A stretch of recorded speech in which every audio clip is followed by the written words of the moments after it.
रसिक हो नमस्कार. आजच्या मैफिलीत आपण उमा काकूच्या गोष्टी या कथामालिकेतील पुढची कथा ऐकणार आहोत. कथेचं शीर्षक आहे ऋषी पंचमीचं मीठ.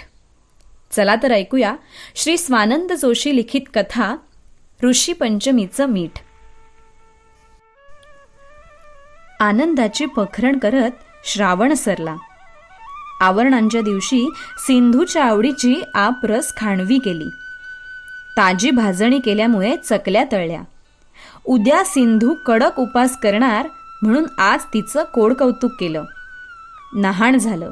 नवं परकर पोलकं, हातात बांगड्या, गळ्यात मोत्याची माळ, कानात कुडी नि इटुकल्या वेणीत मदन बाणाची वेणी. आई ग, उद्या चांगला नवरा मिळावा म्हणून उपासना.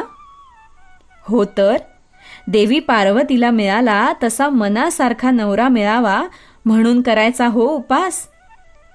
पण छे बाई, मी मुळी लग्नच करणार नाहीये. ती वरच्या आईतली सुमनताई सांगित होती की तिला सासूनी जावा छळतात. नकोच ते लग्न. निरशा दुधासाठी करते उद्याचा उपास, पण मी काही तुझा पदर सोडून जायची नाही कुठे. हो का आजीबाई, अगो वेळ आहे हो अजून त्या सगळ्याला. उगाच पोरी टोरींच्या गप्पा ऐकतेस नि काहीतरी विचार करतेस. जा बघू पत्री आणायला नि दुर्वांच्या जुड्याही आण गो. हिला पिटाळली खरी, पण डोळ्यात पाणी आलं. बयोताई, काय हो उत्तर द्यायचं हिला. ऐकते हो मी सगळं. अगो पोर वय आहे, प्रश्न पडायचेच, पण आपण देवी पार्वतीचं नाव घेऊन पुढे होणे. हरताळकेच्या दिवशी हनुमंत भट सकाळी लवकरच आले. मांड आमच्याकडे असल्यामुळे भावकीतल्या सगळ्या जणी जमल्या. वाळूची पिंड केलेली. बाळू गुरुवाकडच्या सखी पार्वतीसह पिंडीची पूजा झाली. आरती झाली. जय देवी हरतालिके, सखी पार्वती अंबिके, आरती ओवाळीते ज्ञानदीप कळिके. माझा आणि जानकीचा निर्जळी उपास. बयोताईंनी सिंधूसाठी यांनी रत्नागिरीतनं सफरचंदाची परडीच आणलेली. वर्षातनं एकदा हे काश्मीरी फलम दृष्टीस पडायचं. बाकीच्यांची दुपारची जेवणं उरकली. पूर्णाचे नारळ खोवायला खोणी पुढे ओढली. छान झाली हो पूजा. यशोदेला 8वा महिना म्हणून, नाहीतर आली असती हो पोर. पुढच्या वर्षी मांडीवर बाळकृष्ण असेल. होय तर आता बरं चाललंय हो दोघींचं. यमुना वहिनींनी 4दा नाव घेतलं नी, ऐकलत ना. मग घेईल नाहीतर काय, यशोदा आहेच गुणाची. बरं, मी पण येते हो नारळ खोवायास. असू दे हो बयोताई, खोते मी. तुम्ही ओव्या म्हणा 4. असं म्हणतेय. श्रावण सरला बाई, आला भादव्याचा सण, आनंदून गेले मन मोर यारे. आला भादव्याचा सण, उमा करीते मोदक, विनायका ये रे आज माझ्या घरी. ऋषी पंचमी समान दशमी हो वरईची, पखरण आनंदाची पानावरी. अगो, हा मोरू अजून आला नाही तो. यंदा खरकट मीठ खायचंय की काय ऋषी पंचमीस. मी पण मोरू अण्णांचीच वाट बघते कधीची. हरताळके दिवशी दुपारीच येतात तसे ते. आज जरा उसरावलंय. संध्याकाळी गणपतीची पत्री खुडायला सड्यावर जाऊन आले. जय्यत तयारी झाली. उद्या पहाटे गणपतीस बसवायास भटजी यायचे म्हणून दरवर्षी सारखा आजच 3 सांजेच्या आत गणपती घरी आला. गुळ पाणी आण गो उमे, मंडळी आली. दाराशी आल्यावर तांदूळ ओवाळून काढले आणि गणपती ओटीवर आला. किती गो ते सुंदर रूप. यंदा चांगलाच सजवलं ने हो गणपती गुरुवाने. बयोताई, विनायक 10 वेळा जाऊन आला हो. असं हवं तसं नको. पोटाला सर्पाचं वेटोळं, भाळी चंद्र.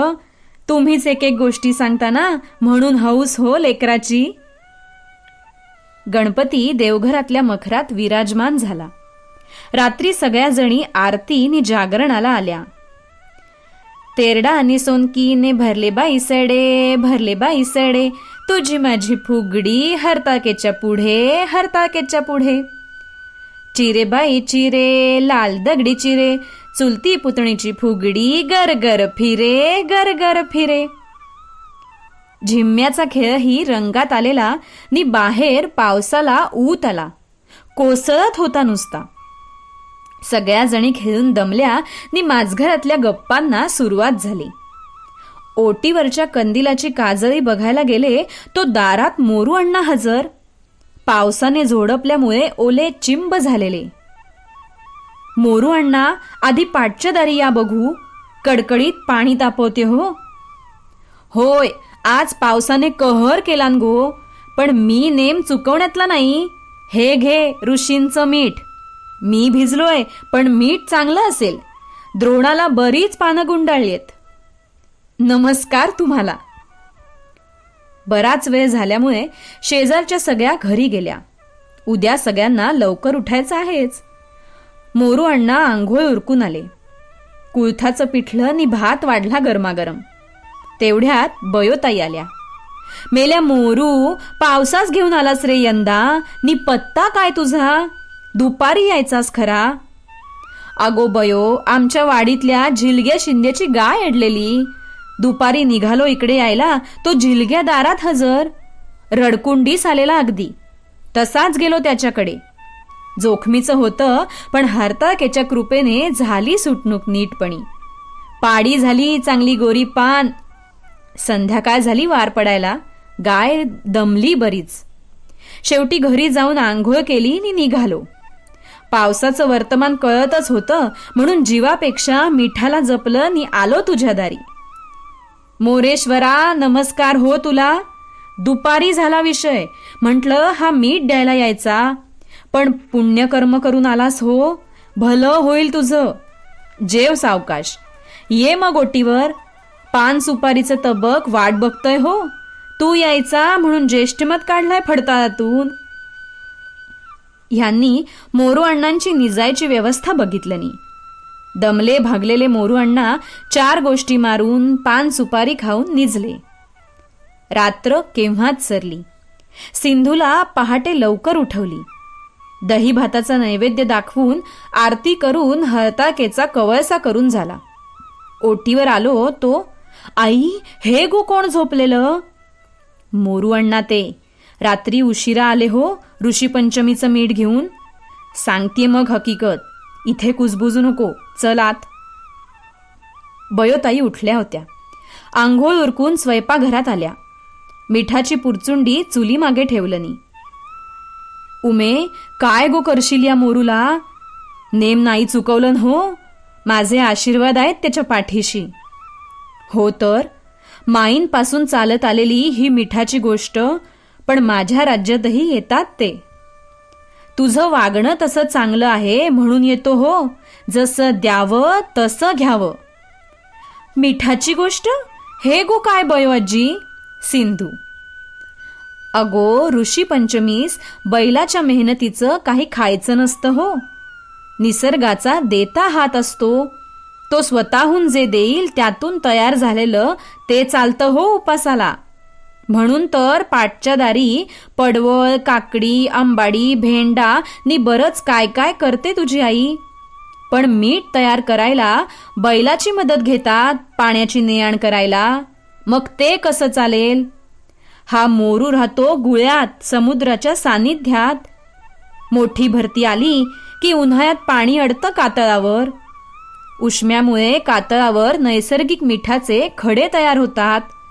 ते ऋषी पंचमीचं मीठ. मोरू गावातल्या बायकांना देतोच, पण आपल्याकडेही येतो द्यायला. यंदा पावसात भिजत आला, पण मिठाची पुरचुंडी काय बांधलं ने बघ. पाण्याचा थेंब आत गेलेला नाहीये. वयाने लहान आहे वर्षभराने, तरी नमस्कार करणारे हो मी तो उठला की. काय सांगतेस आजी? मला पण आणून देतील काय गो ते मीठ माझ्या घरी? तुझ्या घरी? अगो, हरताळकेचा उपास केला ना, म्हणजे आता चांगला नवरा मिळायचाच आहेसा वाटतोय. तर तिकडे गेले की आईसारखा ऋषींचा उपास करीन. देवा भार्गव रामा, बघतोयस ना चिचुनरी कशी चुरू चुरू बोलतीये ती. सिंधू, देईल हो मोरू तुलाही मीठ. तसाही तुझा बाप तुला लग्न करून लांब देण्यातला नाही, मिळेल हो मीठ. निरशा दुधासाठी हरताळ का, नि सोया मिठासाठी ऋषी पंचमी, अशी म्हण झाली गो तयार. माझी नि बयोताईंची हसून हसून पुरे वाट झाली. चुलीवर उकड तयार होत होती. देवघरातला मोरया आता सजणार होता.